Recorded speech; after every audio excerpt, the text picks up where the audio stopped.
Welcome to the InsTech London Podcast. I'm Matthew Grant, a partner at InsTech London, and today I'm delighted to be talking to Justin Balcombe. Justin spent 30 years working in the global insurance industry, and today he is a partner and managing director at BCG.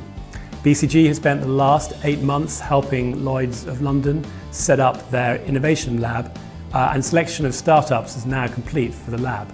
The lab itself kicks off on the 8th of October, and Justin is here to tell us a little bit more about it. So Justin, thanks for spending some time with us today. Just some general context first, just thinking about innovation and particularly digitally enabled innovation. The last few years it's become a really big topic for the insurance market. Why do you think this is happening now? I think it's been happening for some time. I don't think it's just happening now. I think over the last couple of years, what we've seen the wider insurance market start to understand that they're getting disrupted in all different parts of the value chain. And it's just become more and more prevalent recently as more investment has moved into the sector. And those disruptors have become attractive for investors as well as attractive for insurers who found it difficult to unravel their legacy and their spaghetti of activities and functions that over years have layered on layer of process and inefficiency. And really all those sort of worlds have collided most recently, which is why it's become really quite a hot environment to be operating in, and one that's really quite interesting to be navigating one's way through. It seems like on the sort of InsurTech conference and seeing some of the new companies out there, a lot of those seem to be more consumer-orientated insurance products.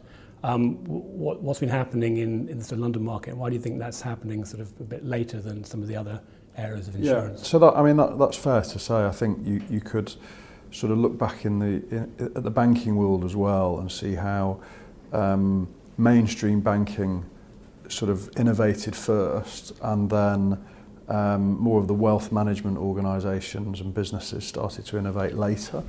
I think the same would be true with the insurance market, is that the general market, so homeowner, personal lines, motor, was a lot easier to attack, if you like, from a disruption point of view, because it is primarily a volume-driven business with 1 or 2 transactions in it that are relatively straightforward in real terms. Whereas the specialty market, which is where the London market and Lloyd's of London operations and syndicates sit, is far more complex because of the flow of risk and the type of risks that they're looking at. You know, it's not easy to go and disrupt a couple of super tankers 10 miles out in the Oman Straits. But nevertheless, the cargo that sits on those super tankers is really quite interesting for the specialty market. So to be able to understand how to track and deal with cargo that disappears during a sea route, you would think is relatively straightforward, but of course it's not. So that level of complexity, coupled with the fact that technology has become far more accessible, has meant that the specialty market has become even more interesting now. So I guess with that evolving, Lloyd's decided to set up the lab. BCG's been involved with that for the best part of this year. Could you just tell us a little bit about what the lab actually is, and also how does that compare to other accelerators and incubators out there? Yeah, so we haven't really got line of sight of all of those accelerators and incubators out there, but nevertheless, we're aware of organisations that over the last couple of years have set up what they would term as accelerators to try and identify opportunities that exist in the InsurTech space and the disruption space. I think the Lloyd's lab is a little bit different. So when Lloyd's put their tender out nearly 10 months ago now, they'd already done quite a lot of homework before that to look at what's really happening inside the commercial and specialty market, or lack of it actually, and the fact that there needed to be more pace, more innovation, and really understanding what was going on in other parts of the world that were impacting the deal flow or the premium flow that was typically 100% going through Lloyd's, and was increasingly dropping as a result of Singapore growing or Dubai growing or even China stepping into the frame. So there were lots of indicators that meant that something had to change, and therefore I think the purpose of the lab was to really act as a capture point for all of this innovation versus perhaps some of the startup businesses and startup camps that have originated where it's been more of a sort of volume play. This has been quite a niche focus point, and really to attack and attract talent that wasn't necessarily gravitating through and into the London market. So we started that journey 10 months ago. There's BCG, Lloyd's and a specialty lab organisation called LMarks, and all LMarks do is they set up labs for big brands that want to attract, retain and position themselves in that lab space to understand the world of disruption and how they can benefit from all that's going on.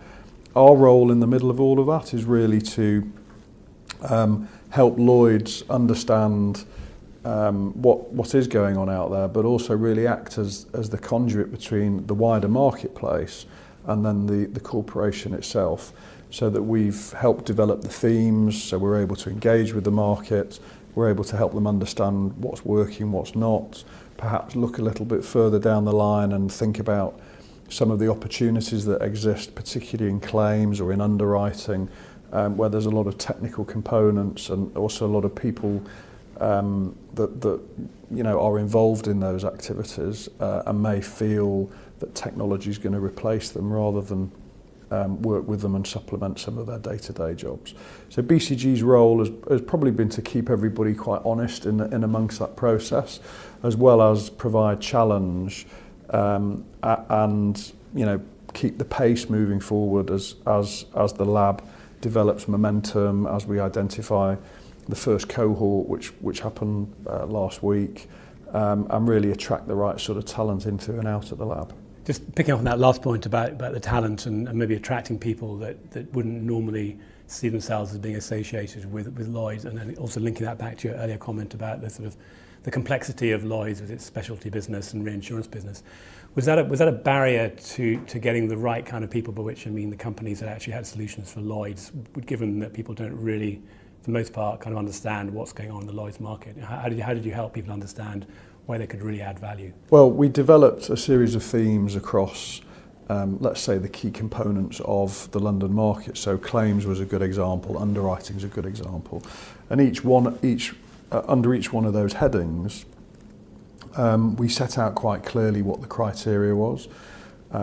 So we've seen over 200 organisations pass through, if you like, the website that was developed to capture all of the interest. And we've seen everything from drone technology to tracking companies to very smart innovation as to how they settle claims faster, through to devices that are being used to measure movement, a whole range of stuff from all over the world actually. LMarks were responsible for scouting, and they were out there engaging with businesses in different parts of the world. So it's been really quite exciting to see that organisations, not just startups, because there were mature businesses that were actually competing to work with Lloyd's, because underpinning all of that is really the data. And therefore these organisations recognise that whilst they might not fully understand the complexity of the London market, they certainly understood the benefit of rich data that was accessible from underwriters, from claims providers and syndicates, who on a day-to-day basis are seeing stuff that perhaps they didn't see, and therefore people could recognise that if you put a disruptive business or a technology business with an organisation that's able to tell you how often hurricanes hit parts of the US or Asia, and their products are relevant, then of course it's going to be quite an interesting match. And so picking up on that data point, and in particular the availability of data from the Lloyd's managing agents. That's obviously a very critical part of the success of the lab and also the companies going through. I mean, how much sort of real support have you seen from people on the ground working with these managing agents and in Lloyd's who really want to commit their own time to making the lab successful? Well, we opened up a mentor program and it was inundated. I mean, I think at one point we were getting the managing agent saying, could you stop taking our people to be mentors? We originally had an individual mentor agreement, so you and I would sign that as individuals. We've had to replace that with a company mentor agreement because there were so many mentors. So now it's up to the company as to how many people they want to commit to being mentors to work alongside the startups and those organisations that have committed to the lab.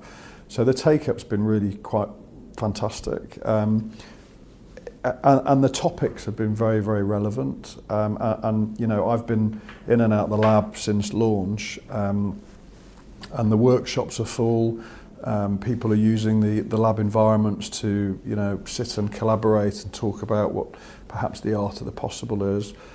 So, you know, no negative so far, all very rich conversations. And you also getting support at a senior level in the company, because often these sort of collaborations fail if there's not a commitment at a senior level to give people time to support the companies they're working with and go through the early sort of teething stages. Yeah, so we've seen great commitment at C-level, you know, all the way through the setup of the lab. We've been running, if you like, pre-workshops with the market. So we've kept the market informed of, and when I say the market, you know, the wider London market, but we've kept them informed as to what the aspirations are of the lab, what the expectations are of the participants, how folk can contribute all the way through the process. And then on launch, we had, you know, really good attendance from the C-suite of the market. And that continues, you know, with messaging that we send out and with participation and dialogue we get back as they start to see and recognise that some of the organisations, particularly in the first cohort, are going to be potential investments for them. And now Lloyd's as a broker market, so no risk can be transacted into Lloyd's unless it goes through a broker. So clearly the brokers are really critical at certain aspects of the areas that some of your cohort are working with. What's the support been like from the brokers? It's mixed support actually, because we probably have more of the managing agents than we have had brokers per se. But I think, again, I haven't got the data in front of me, but I'd say more of the managing agents than the pure play brokers have been participating, because the environment sort of, given that the lab's on the fourth floor of the Lloyd's building, it's probably easier for the managing agents to participate than it is for the brokers to walk up Leadenhall Street and come specifically into the lab. But I'm sure that will change as the cohorts, we've got 4 cohorts over 2 years, and this current theme will not be the second theme or the third theme or the fourth theme. So we'll keep refreshing them to make sure that we attract the right sort of talent and the right participation. Great. And you say just onto those cohorts now, so you've got a fairly tight period which those cohorts are run for. And so how do you, within that, when you get to the end of that period, how do you collectively, with you and Lloyd's and Marks and those who've taken part, sort of decide that it's been a success? What metrics do you use? Yeah, well, we've got some pretty robust metrics, but nevertheless, we've got a 10-week process that starts very shortly. The first cohort will go into that process, and then we conclude around the first week December, I think. And at the end of that, there'll be decisions as to who wants to invest in which startups. We'll have effectively determined the depth and breadth of those startups and the capability that's needed in order to turn them into more mature organisations. And then the opportunity to invest will appear, and Lloyd's and Marks, BCG and others will be given the opportunity to look at those startups and say, we'd like to, you know, work with you, invest with you, mentor you, and take you to the next level. And I think that's really what success will look like.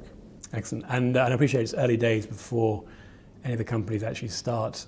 But any that stood out from the work so far that are sort of personal, I wouldn't want to say favourites, but what you find particularly intriguing? Yeah, I can't say I have any favourites because that would be wrong for me to say that. But I was really impressed with the passion of one or two of the speakers that presented to us. I thought some of the technology that we were shown was quite smart and very innovative. But I'm not going to put any particular name at the forefront because that would just be unfair at this point in time. So we may come back to you on that one in a few months. So just talk. So for those of us outside the market that want to get involved, or people that want to track progress, what's the best way for them to either get involved or at least understand what's going on? Well, the website is being constantly updated, so that is being managed by the marketing teams at Lloyd's. We BCG are not on a day-to-day basis. L Marks is really now running the process for the first cohorts. But there is a lab manager who is the Lloyd's lab manager. And again, as I said, the website is probably the best way to target access into the lab and is constantly being monitored and updated. Good. Well, congratulations on getting it so far. I suspect the work is only really just starting, but certainly I'll be very much looking forward to see what comes out of it, and perhaps we can check in a few months to see how you got on. Yeah, definitely. Look forward to it. Good. Thank you, Justin. Thank you.